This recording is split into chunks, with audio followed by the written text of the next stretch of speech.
ஒரு காலத்தில் நம்மளோட நிலப்பகுதியில் ரொம்ப சாதாரணமாக காணப்பட்ட ஒரு உயிரினம் இப்போ பார்க்குறதுக்கே ரொம்ப அரிதாயிட்டு. நான் இப்போ எந்த உயிரினத்தை பற்றி பேசிகிட்டு இருக்கேன்னா வேறு ஒன்றும் இல்லைங்க, முள்ளெலி தான். பெரும்பாலானவங்க நம்ம இந்த முள்ளெலியை பார்க்குறதுக்கான வாய்ப்புகள் உண்டு. அது குறிப்பாக பார்த்தீங்கன்னா நம்ம வரல் புல்வெளியை ஒட்டி இருக்கக்கூடிய விவசாயிகள் கண்டிப்பாக இந்த முள்ளெலிகளை பார்த்துருக்கலாம். இந்த வரல் புல்வெளிகளுக்கு களப்பணிக்காக போயிருக்கும்போது இந்த முள்ளெலியை பார்க்குறதுக்கான வாய்ப்பு எனக்கு ஒரு முறை கிடச்சிச்சு. இந்தியாவில் பார்த்தீங்கன்னா மொத்தம் 3 வகையான முள்ளெலிகள் இருக்குது.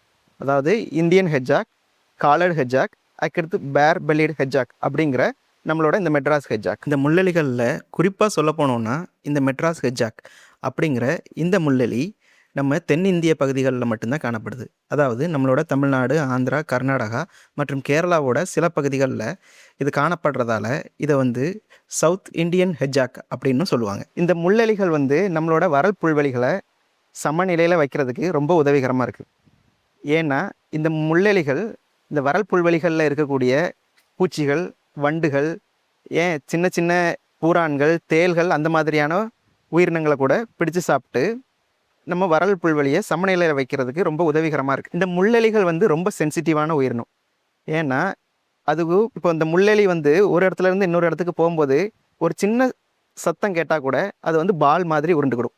அப்படி பால் மாதிரி உருண்டு அதோட எதிரிகள்கிட்ட இருந்து தப்பிச்சுக்கிடும். ஆனால் இந்த முள்ளெலிகள் நிறைய சவால்களை சந்திச்சிட்டு இருக்கு.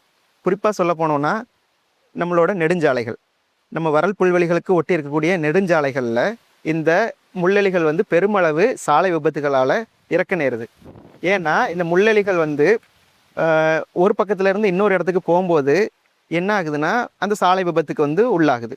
ஏன்னா அது ஒரு இடத்துலேருந்து இன்னொரு இடத்துக்கு மூவ் ஆகிட்டு இருக்கும்போது வண்டி வரும்போது அந்த வண்டியிலேருந்து லைட் அடிச்சிச்சுன்னா அந்த லைட்டுக்கு பயந்து என்ன பண்ணிடுதுன்னா அந்த முள்ளெலிகள் சுருண்டு உட்காந்துக்கிடும். அப்படி சுருண்டு உட்கார்ந்ததுக்கப்புறம் அது திரும்ப வர்றதுக்கு கொஞ்சம் நேரம் ஆகும். தொடர்ந்து வண்டிகள் வந்துக்கிட்டே இருந்துச்சுன்னா அந்த முள்ளெலிகள் அந்த சுருண்டு இருக்கிறதுலேருந்து வெளியே வராமல் அது அப்படி சுருண்டே இருக்கிறதால ஈஸியாக வாகனங்களில் அடிபட்டு இறக்குது. இந்த முள்ளெலிகள் பகல் நேரங்களில் ஓய்வு எடுத்துட்டு இரவு நேரங்களில் தான் இறை தேட போகும். நம்மளோட குள்ளநரி, கீரிப்பிள்ளை அந்த மாதிரியான உயிரினங்கள் இயற்கையான எதிரிகள். ஆனால் இந்த முள்ளெலிகள் மனிதர்களால் தான் அதிகமாக வேட்டையாடப்படுது. அதாவது இது மருத்துவ குணம் வாய்ந்தது அப்படிங்கிற அறிவியல் பூர்வமாக நிரூபிக்கப்படாத கட்டுக்கதைகள் மூலமாக இந்த முள்ளெலிகள் பெருமளவு வேட்டையாடப்படுது. இந்த முள்ளெலியை பார்த்தீங்கன்னா அதோட மூக்கு பகுதியை எப்போதும் ஆக்டிவாக வச்சுக்கிட்டே இருக்கும்.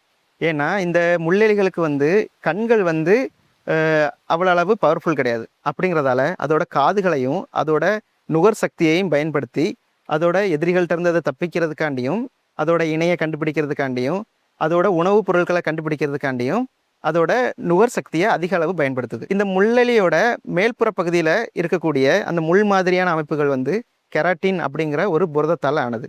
இது முள்ளம்பன்றி மாதிரி கிடையாது. முள்ளம்பன்றிகளுக்கு பார்த்தீங்கன்னா அந்த முட்கள் அதிகமாக கீழே விழுந்துக்கிட்டே இருக்கும். ஆனால் இந்த முள்ளெலிகளுக்கு அந்த முட்கள் முள்ளம்பன்றிகள் மாதிரி கீழே விழுறது இல்லை. இந்த முள்ளெலிகளோட வாழ்நாள் எவ்வளவுன்னு பார்த்தா ஒரு 3லேருந்து 5 வருஷம் தான். ஆனால் இந்த 3லேருந்து 5 வருஷ காலநிலையை முடிக்கிறதுக்குள்ள அது நிறைய சவால்களை எதிர்கொள்ள வேண்டியது இருக்குது. இந்த உயிரினங்களோட அழிவுக்கு முக்கிய காரணம் வேற ஒன்றும் இல்லை, அதோட வாழிட அதோட வாழிடங்கள் அழிக்கப்படுறதால இந்த உயிரினங்கள் எளிதில் அழியக்கூடிய தருவாய்க்கு போகிறதுக்கான வாய்ப்புகள் ரொம்ப அதிகமாக இருக்குது. இந்த முள்ளெலிகள் பொதுவாக எந்த மாதிரி இடத்த விரும்புதுன்னா நம்மளோட வரல் புல்வெளிகள் மாதிரியான இடங்களை தான் விரும்புது. ஓப்பனான இடமா இருக்கணும். ஏன்னா நல்லா ஓப்பனாக இருந்தால் தான் அதுக்கு அதை பூச்சிகளெல்லாம் பிடிச்சு சாப்பிட முடியும் அப்படிங்கிறதுக்காண்டி. ஆனால் இந்த முள்ளெலிகளோட எண்ணிக்கை ரொம்ப குறைஞ்சிக்கிட்டே இருக்குது. என்ன காரணம்னா அதோட வாழிடங்கள் அழிக்கப்படுது.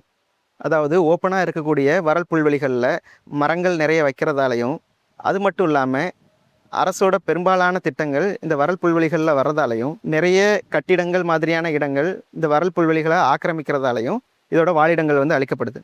இந்த வாழிடங்கள் அழிக்கப்படுறதால இந்த உயிரினங்கள் அழியக்கூடிய நிலைமைக்கு போகுது. இப்போ இந்த முள்ளெலிகள் சம்மந்தமாக நிறைய ஆராய்ச்சிகள் நடந்துகிட்ருக்கு. இந்த முள்ளெலிகளை நம்ம தமிழ்நாட்டில் ஒரு 12 மாவட்டங்களில் இருக்குன்ட்டு பதிவு செஞ்சுருக்காங்க. இந்த முள்ளெலிகளை பாதுகாக்கணும் அப்படிங்கிறதுக்காண்டி இதை இந்திய பாதுகாப்பு சட்டம் ஷெட்யூல் 2க்கு கீழே இதை வகைப்படுத்தியிருக்காங்க. நீங்கள் இந்த முள்ளெலியை பார்த்துருக்கீங்களா? பார்த்துருந்தீங்கன்னா கமெண்டில் சொல்லுங்கள். இந்த வீடியோவை உங்கள் ஃப்ரெண்ட்ஸுக்கெல்லாம் ஷேர் பண்ணுங்கள். மறக்காமல் நம்ம சேனலை சப்ஸ்கிரைப் பண்ணுங்கள்.